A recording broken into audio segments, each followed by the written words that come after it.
Welcome to episode 2 of Merge Rial Hustle. It's Athul. Join me and my brand new co-host. Let me introduce you to her. It is the Jetour Dashing, which is absolutely true because she is, and we're going to check her out. The Jetour Dashing packs a 1.6-liter turbocharged GDI engine with outstanding power and low fuel consumption, a 15.6-inch smart touchscreen, panoramic sunroof, spacious 5-seater configuration, and wireless charging.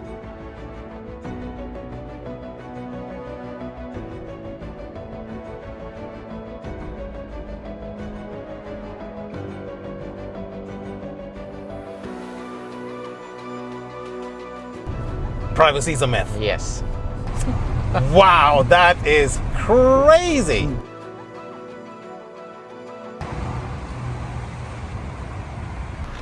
Arvindo! Yes. How are you? Good man. How are you? Welcome to Merge Rial Hustle. Thank you.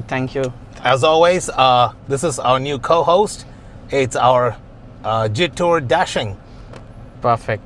Jetour, Arvindo, Jetour. Hey Jetour. So before we get into your business, right, we want to talk about you, right? Okay. Arvindo, All right. where are you from and how did you end up in Oman? Okay, so I'm from basically Kolkata, right? We could say a place in West Bengal, India, and I just grew up there. I did my schooling from Bihar, right? That also from Bhagalpur, a small town in Bihar, and actually notorious for you could say multiple activities out there, Right. Slowly and steadily after completing my 10th, right, the initial education, I moved to Nagpur, right, which is also one of my favorite cities out there, right, one of the second planned cities, right, in India. Right. And after I pursued my, you could say, diploma out there from VNIT, I continued my journey into one of the prestigious institutes of IIT Kharagpur. Wow. Right, so that is where I pursued my education, and You are an IIT graduate. yes, Oh my gosh. it is nothing. It's just a simple thing, right? No, it's not. Look, man, IIT is it's like our Harvard. You can say that. Yeah. He's very humble. You're being so humble right now. No. It's completely. It's just like I never dreamed of I will be moving out in such kind of premium institutes. I just carried out because I belong from a middle class family out there, and then I started. We know that the hardships the parents used to have, right? From there, we you could say I focused more. I was never a studious guy, right? It's not like Same. it's always like I was always averaging between 60s and 70s, right? And I never know that how I ended up here. But fortunately, what I can say is my only motivation factor was my parents, and you could say I wanted to contribute something. That is something which always kept me pushing from inside. Right. And that is how I continued my education. So I finished my education out there as an IIT alumni, and then I got inducted into Air Force. Right, that is another interesting part of my journey. Let me understand this so far. You're a man full of surprises, Arvindo. So you graduated from IIT, Right. and then you went into Air Force. Yes. What were you doing in the Air Force? Okay, so I was there as a combat fighter pilot. I joined I joined out there as an initial trainee out there, right, in Nagpur. Oh and, my gosh. And then after my initial training, I was posted in Ambala, which is the north west region of India, right, bordering Pakistan, but it's always friendly out there, right? And we had a great time, right? And yes, it's a complete different lifestyle of what now we are into. Now that brings us to here in the current today. What do you do here in Oman? Okay, so I will just continue the journey where I left right from the Air Force. Then when I started, you could say, thinking of being an entrepreneur, I started working on few projects out there, which we had deployed in the Kharagpur itself, in our institution. So I consulted one of my very, you could say, an experienced professor out there, right, who was indeed one of the professors of today our, you could say, worldwide CEO, Sundar Pichai. Oh, wow. He's the CEO of Google. Yes. So he was one of the professors, right, who even trained, who even took classes of him. So I was very lucky to be, you could say, to be a scholar under him. Who are you? No, I'm just, and then slowly and steadily I finished the entire internship, and we developed, you could say, a program, right, a module, a marketing tool, which we even got patented, and was the first tool in India, right, wherein we launched in 2007. So which is called geofencing. Geofencing. Yeah, so that was the tool which was you could say, the turn around for my entire career, as well as the major decision for me to be based out of in the Middle East, specifically in Oman. ADZ Network today, which we are running the organization today, we are the only Google official partners in Oman, as well as we hold exclusive Meta partnerships for Oman.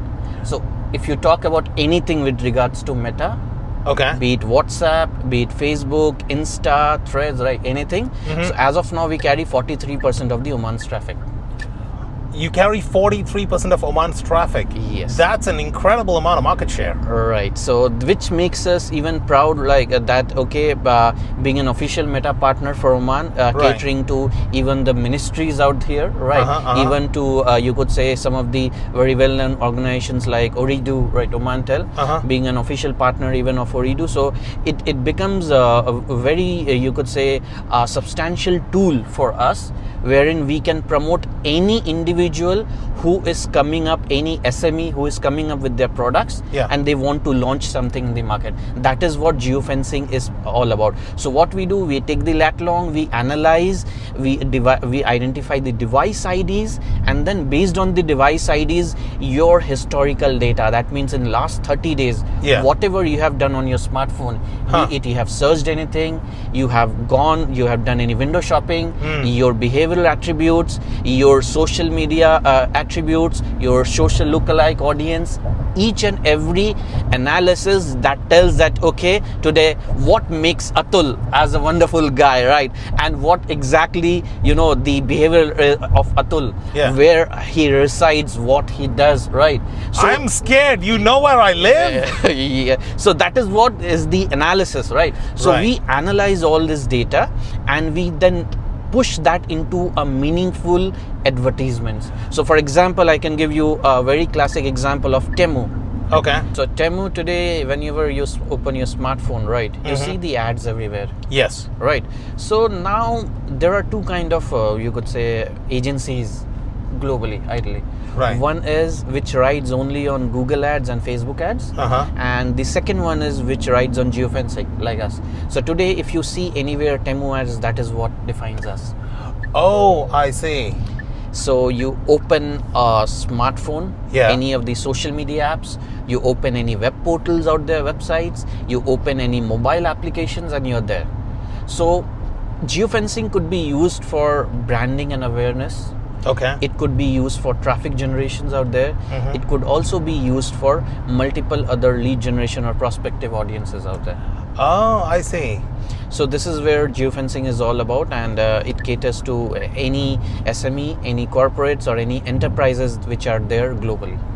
Oh, okay. Right. And then from there, this particular tool, when we launched, we made it a patent, and which defines us. And we went on to Google and did a partnership with like that we did a partnership with Meta, right, Facebook. So like this, there are globally 47 different advertising giants. Wow. Yes, out of which 43 we have partnered with. So is this why when I talk about a particular thing in front of my phone, that I see advertisement of that particular thing? Yes, you can say that, right? It's more of a voice fencing, but voice fencing is something which we can't control. It's basically with these giants, basically you can say about Google and Facebook. And today, if you talk about privacy or something, it's actually a myth. Privacy is a myth. Yes.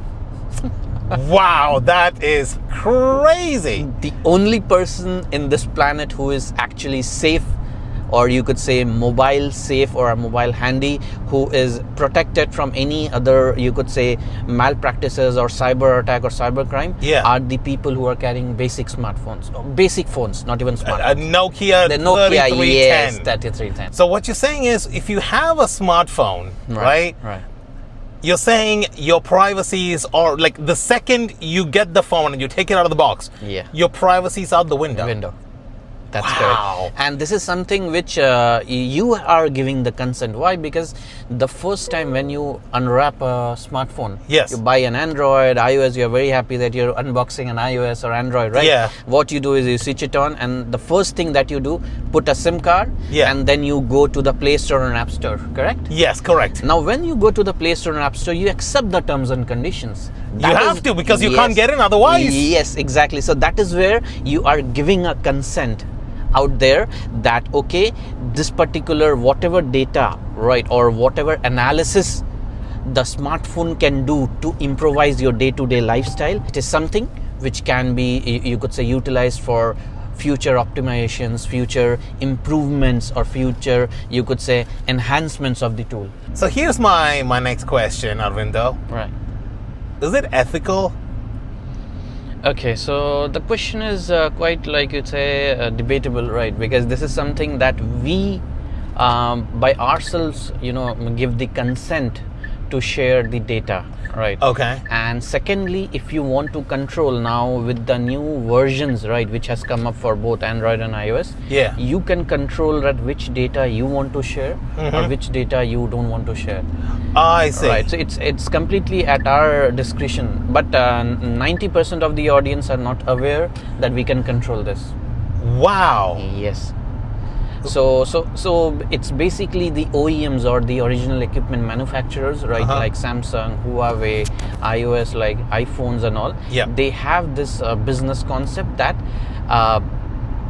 if you want to stay protected, the first thing that you need to do before downloading any application out there, you go to the App Store or go to the Play Store, and you can see that this application requires which all permissions are there. So you all go into the app before you click the download, you scroll and you read. Will everything be mentioned there? Exactly. All the aspects will be mentioned there, because this is as per the GDPR guidelines, which has been laid by the European Commission out there. Yes. So you need to follow, and everyone globally has to follow that. So what happens if I say, hey, I don't want to give consent to a particular thing, but the developers don't then let me download it? No, now in the latest versions, what happens is you have a radio button that, okay, hey, I don't want to give a consent. Okay. So you can turn off the radio button, and then you can simply download the application even without sharing any of the data. Wow. Yeah, that's possible, and that's very much there across all the new smartphones which are coming up in the market. So basically, we as consumers, we need to be aware. Yes. Of what we are saying yes to. Exactly. That's scary. Yeah. Who would have thought 15 years ago that we'd be sitting here having a conversation like this that many people don't even know about? Because when you want to say, for example, your friend says, hey bro, there is this new app you got to download. You go into the App Store, you don't click anything. You just click download, put all your email addresses, all the data in. And that's actually very scary. And from the time which the US elections happened, right? Yeah. When there was a massive Facebook outburst, right? Yes. That is when things changed, and there has been a lot of efforts to secure everyone's data and privacy. And specifically in Oman, right, it's very well controlled, right? So whichever applications we, you could say, launch in the market, we need to follow the MTCIT norms, right? Okay. That is something that we are compliant, so that the data of the country remains within the country. And that's here implemented in Oman? Yes, that's already taken care by the right authorities. That's fantastic. Another reason why Oman is perfect. Yes, so this makes us, that is where we see that, okay, there have been certain measures, right, for the public, which the government has taken, which is a very, you could say, a very mature step, which majority of the growing nations, they don't have that. It's also, if the people in charge of the government, and props to the Omani government here, they are aware of this. Exactly. And if the people in charge of a particular country, if they don't know that all of this can be done and all of this should be done to keep the people safe, they're not going to implement it. Yeah. That's crazy. But the most, there are few aspects, which we even find today vulnerable are the CCTVs. What about the CCTVs? If you have a CCTV in merge office, I can go and I can see it live now. Without even doing, without even intruding any privacy, nothing out there. Oh, that is terrifying. How? The question is now how when you ask, so let me give a brief. So there are a few portals out there, right, which lists the global OEMs, the original equipment manufacturers. In Oman, there are three major, you could say, OEMs, which is one is Hikvision, the second is Inlight, and there is also one more of Philips or Havells, right? These are the prominent models which are available in terms of CCTVs. Yes. You simply go out there on that particular website and you can actually go and see their passwords out there. Why? Majority of the times when we fix a CCTV, we keep the default passwords. And that default passwords, it's already mentioned there. My goodness. Yes. And what I can do is I can simply go to your IP, I can log in with that password and I can see a live. But how would you know my IP? It's already available. As I said today, nothing is, you could say, hidden from the internet, right? If you know where to look. Yes, exactly. And as per the AI is reinventing in itself so much that everything is accessible to a normal person. But most people just don't know where to look. Yeah, where to look. Wow! That you have... Man, you've opened my eyes today, Arvindo. You have opened my eyes to a whole, I don't know, like this is a whole new horizon for me. And I am pretty flabbergasted. What measures can the average person take to keep himself or herself safe? The first and foremost thing that we should be aware, and if whether we are there at a desk, right, doing a 9-to-5 job, or whether we are a businessman, or whether you are starting any enterprise of your own, the first thing is stop connecting to public Wi-Fi's. Those are 99.9% prone to which leads to hacking or cyber crimes. So stop connecting to public Wi-Fi. Yes. So if you go to like a coffee shop, don't ask them what the Wi-Fi is. Is it safe if I hotspot my phone?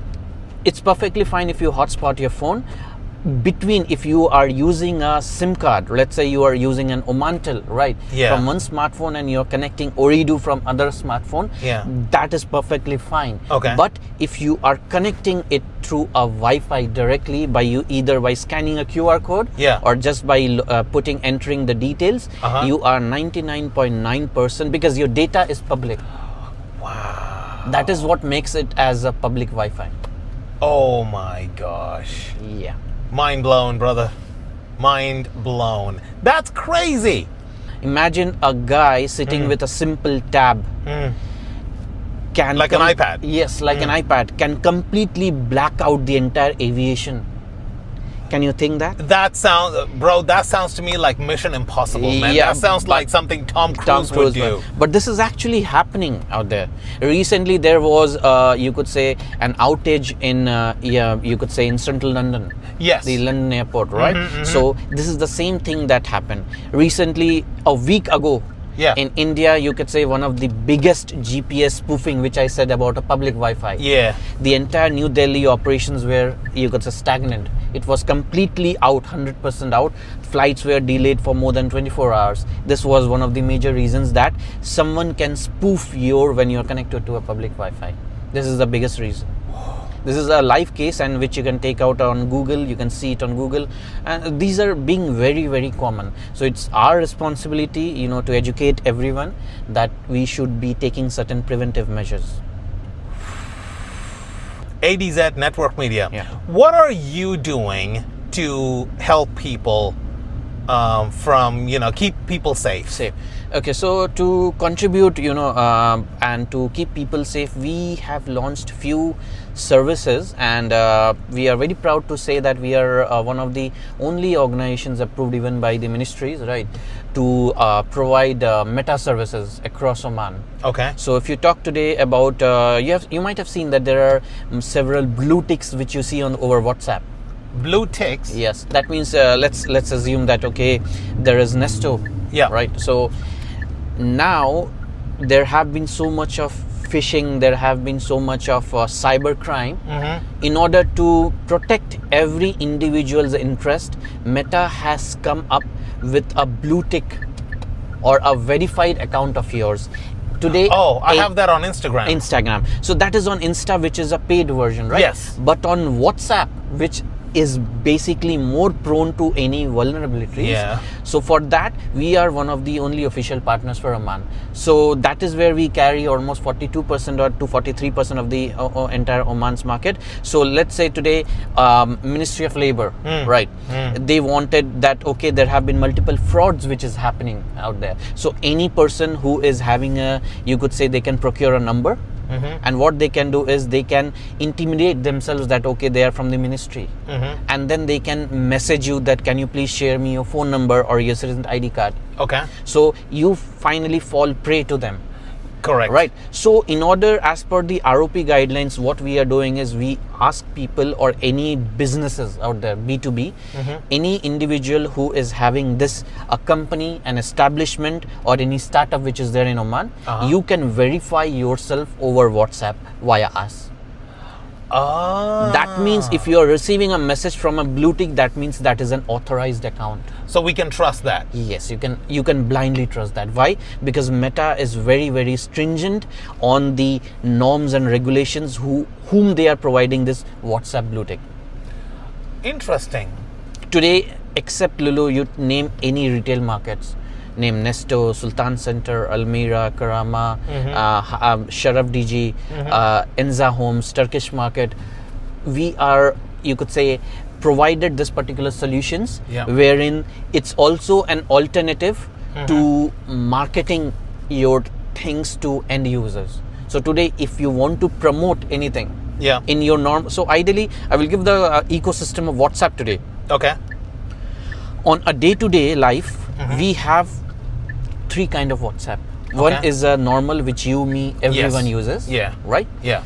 Second is called a business WhatsApp. Yes. That is available over the Play Store, which you can download it for your businesses out there.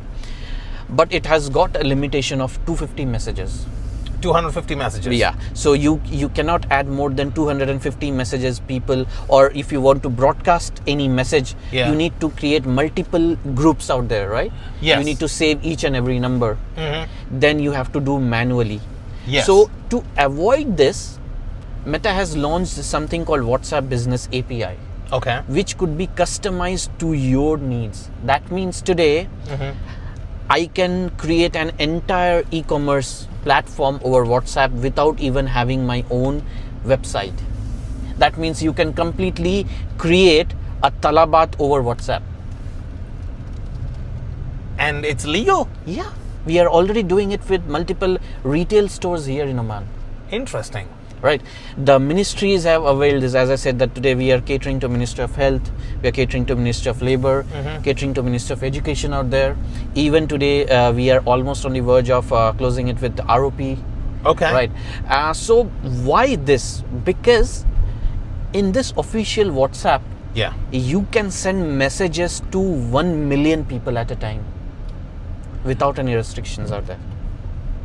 Ideally over WhatsApp Business, which is only 250 messages.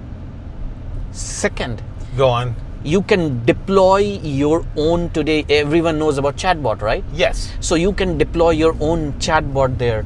Means if I ask that, hey Atul, to morning time when you come, when you're doing your impossible question out there, right? So 8-10 a.m. right, weekdays. Exactly. So what you can do is you can automate the entire process without even intervening. Huh. Yes. So I get a show producer for free. Yeah.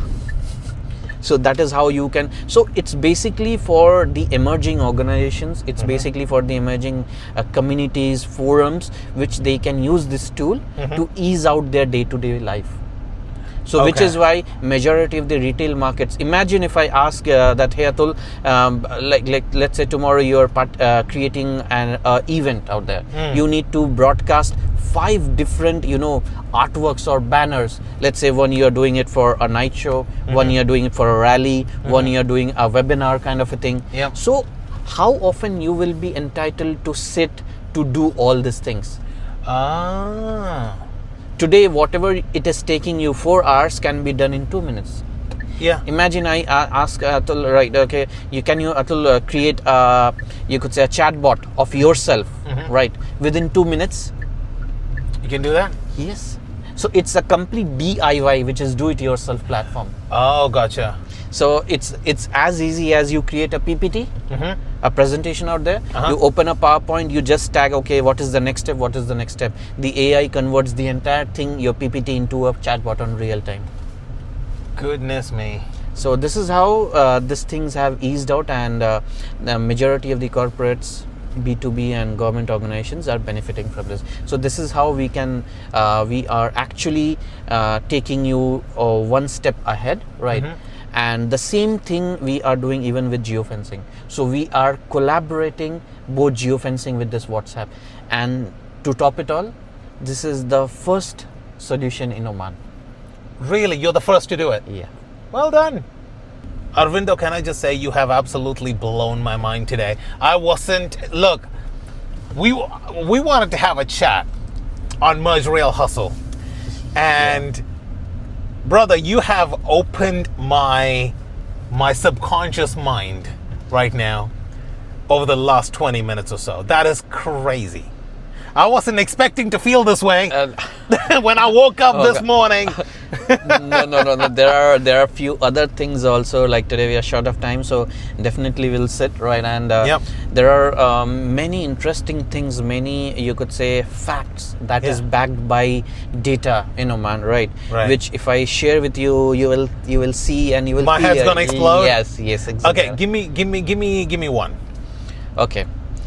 The first case, I already told you about the smartphones out there. Yes. Right? Privacy gone. The privacy gone. Now, the second thing, which is one of the most, you could say, exciting, I could say, but it's also the most dangerous thing. You know, every single day what we do is we are socially very active. Yes. Right? Every single day with our families, with our the AI which is emerging right today. We are so happy that it is taking or easing my day-to-day activities. Now, if I say you, Atul, that okay, if you are, even posing on social media, I can take out the entire biometric details from that. What kind of details are we talking? So, for example, today you go to ROP and you punch in your resident card, right? To verify your credentials. Just by your social media, wherein you are posing yourself as a thumbs up or something like that. We can take down all of your, you could say, confidential data. It's already exposed. That means every single picture that you have taken on social media, you have already exposed yourself. Yes. I know you're thinking like how this thing. How is that even possible, bro? How is that possible? It's exactly possible. Why? Because when we are so happy on our day-to-day lives, we just give thumbs up or high five, or just we do a victory sign or something. In this, what we are doing is we're actually exposing our thumbs. So what data can people get from my thumb? Okay. My thumbprint? Yes, that is what exactly happens. So when you are posing this, right? So there are certain curated softwares. So what they will do is they will 500% pixelate your thumb. So the exact skin tone they will map, and from there I can use it wherever I want.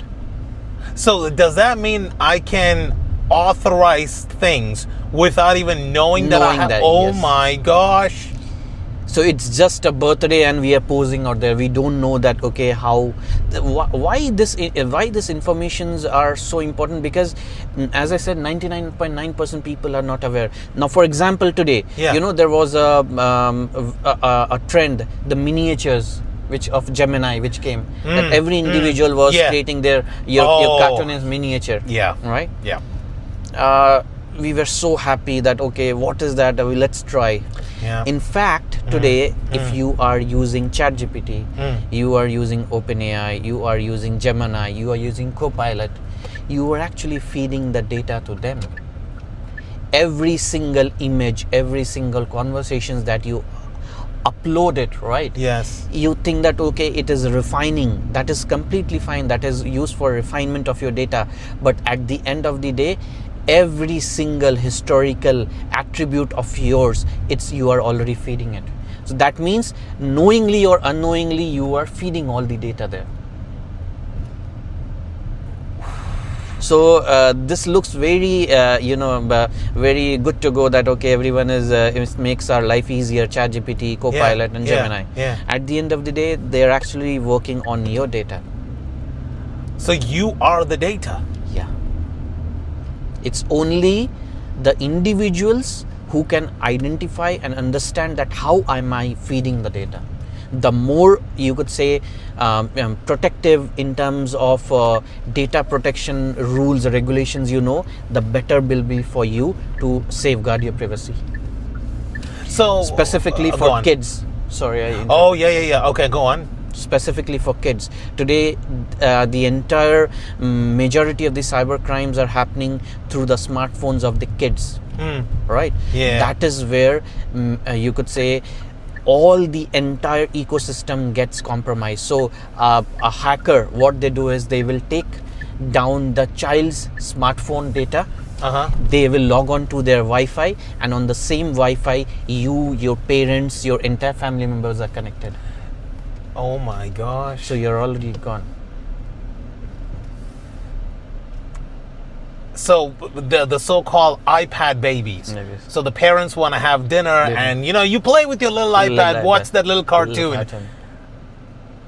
Oh my gosh. There was a study a month ago in UAE that even the iPads or the televisions which you have installed, right, the governments have become so, you could say, sophisticated in terms of technology, right? They can even identify each and every television. They can use television as a camera, as a CCTV. They can convert your televisions mapped in your bedroom into a CCTV. So this is something which you could say, to such an extent that technology has gone. So, oh my gosh, you've blown my mind. Now, I know a lot of people watching and listening, they have this question as well. My final question to you today. Right. Going forward, right, what can we do? It's the simplest things that we can do that'll have a much better impact in terms of safety. Like, what's compromised is compromised. What can we do going forward? There are two major things that we need to enable it on our smartphones. The easiest thing that we can do, first is stop connecting to the public Wi-Fi's, which we said. Second is, please enable two-factor authentication or 2FA. Okay. Two-factor authentication is now available across all of your devices, across all of the email IDs, across any softwares or any system that you use today. Okay. So 2FA or two-factor authentication is the most simplest way to safeguard yourself. If you have switched it on, that means you have covered 70% of yourself from these threats. Okay, so stop using public Wi-Fi. If you go into a cafe, hotspot your phone. Don't use the best thing to do. Best thing, hotspot your phone. Get more data. Exactly. Hotspot your phone and use your 2FA for everything. Two-factor authentication.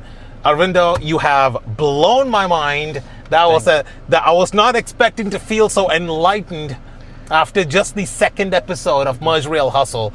And I want to say thank you so much for having a chat.